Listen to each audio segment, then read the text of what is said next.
In grade school, you probably learned a tidy story about the Mayflower and the Pilgrims planting the seeds of a new nation. The reality of the first 50 years of English settlement is a relentless record of starvation, disease, and disaster.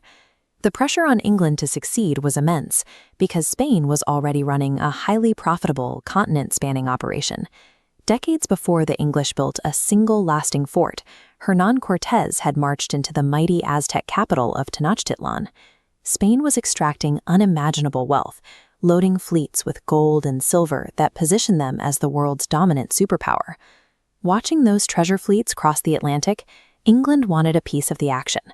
They sent expeditions to the North American coast, expecting to find gold and cities. Instead, explorers like John Cabot found cold, dangerous shorelines, abandoned campsites, and sea conditions so rough that entire fleets simply disappeared. By 1585, the English tried to plant a colony on Roanoke Island. They sent soldiers and adventurers, men expecting quick riches, not farmers prepared for long-term agricultural survival. Their supplies ran low almost immediately.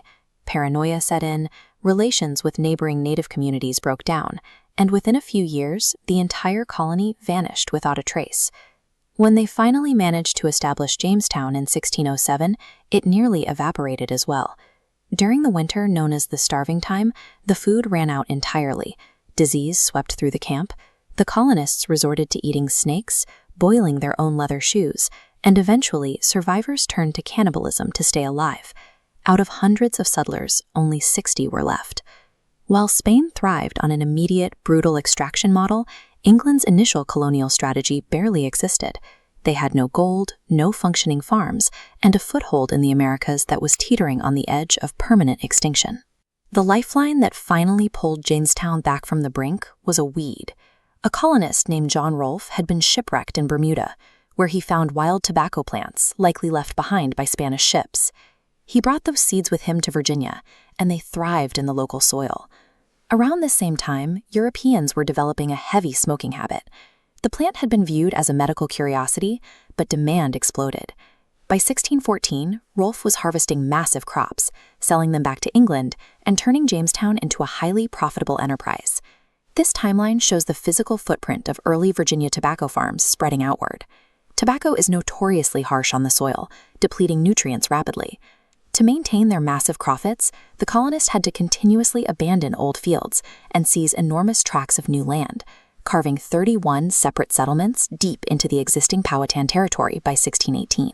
The Powhatan leadership, now under a chief named Opachincano, watched this encroachment closely. He and his commanders realized the English were no longer a small group of desperate men trading for food. They were a sprawling contagion that showed no signs of stopping. The exact crop that saved Jamestown economically guaranteed a violent collision. Survival required tobacco, and tobacco required land. On the morning of March 22, 1622, Powhatan men walked into English settlements, just as they had many times before. The atmosphere was completely relaxed. They traded goods, talked with the colonists, and in many homes they even sat down at the table to share breakfast. Then, without warning, knives and weapons were drawn from concealment. The Powhatans attacked every man, woman, and child within reach. Across the outlying plantations, the slaughter was highly coordinated and exceptionally brutal. This pie chart illustrates the immediate demographic devastation the colony suffered. In a single morning, 347 English colonists were killed, erasing more than a quarter of the entire Jamestown population. That single morning forced a radical recalculation of how the English would operate in the Americas. Any remaining illusions of peaceful coexistence or of slowly assimilating the native population evaporated completely. The immediate policy shift was absolute. Prior to the attack, colonial leaders had separated native groups into allied and hostile factions. After the massacre, that distinction disappeared entirely. Every single native person was now treated as an active enemy. The retaliation was ruthless. In May of 1623, the English arranged a meeting with Chief Opachincano under the pretense of a peace treaty and the return of captives. During a ceremonial toast, Dr. Pot served wine laced with poison. 200 Powhatans dropped dead, and English musketeers opened fire on the survivors. The colonists codified a new tactic of permanent war. There would be no negotiations. Settler militias methodically moved through the region, burning native settlements, destroying unharvested crops, and smashing their canoes. This severed their entire food supply. They spared no one, except children. This campaign was no longer about simple revenge. It had quickly evolved into a program of systematic destruction designed to remove the entire native population from the landscape.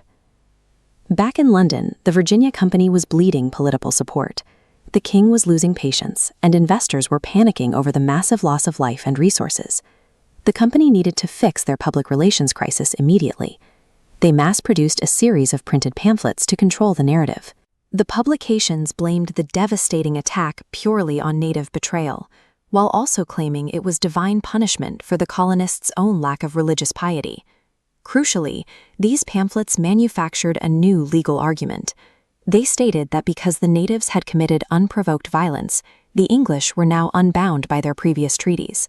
The massacre gave them the right of war to legally invade, occupy, and settle on cleared native lands. The PR spin didn't save the investors. By 1624, King James revoked the Virginia Company's charter entirely, placing the colony under direct royal authority and absorbing it into the Crown's direct interests. The colonists had taken a catastrophic military defeat and used it to manufacture a permanent legal mandate for endless land seizure. Chief Opechancanough launched another massive attack 22 years later, in 1644, killing 400 colonists. But by then, the English population had grown so large and entrenched that the losses barely threatened the colony's existence. When news of this second attack reached the English press, reports included letters from Virginia settlers actively refusing to swear an oath to the king. Over a century before the Revolutionary War, the press coverage of a native conflict inadvertently exposed early colonial resentment toward the crown. This diagram compares the major European imperial systems of the era. Spain built its empire on the extraction of silver and gold from existing native cities. France built a leaner system reliant on fur trading and deep military alliances with indigenous groups. This agrarian blueprint, fueled by displacement and rapid demographic growth, provided the foundational structure for the future United